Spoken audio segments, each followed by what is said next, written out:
Почна в София, а свърши Банско. Мой ще приключи в Дупца. Имам в Банско много важни срещи делови. Искам да приключа този въпрос, това е недоразумение. Веднага и да си хвана дринкен. Той чу, че в Банско ще свърша работа и съм прибрал на това. Този автомобил да остава, като той не е мой дори. А мен беше даден един приятел, той полицай. Даде ми автомобил в полицейския. Така че не може да става въпрос за никакви стъпления. Полицай е от няма че къде са. Говорим за... Той ми е приятел, да. Лата е 2005 година. BMW 7 серия, 730 дизел, чпонсон. Той ми е приятел, да. Той ми е приятел, да. Той ми е приятел, да.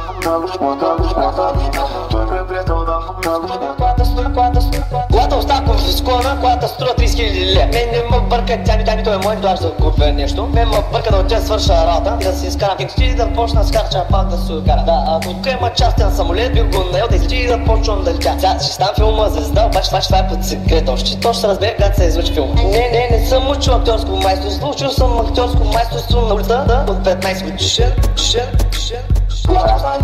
Той ми е приятел, да.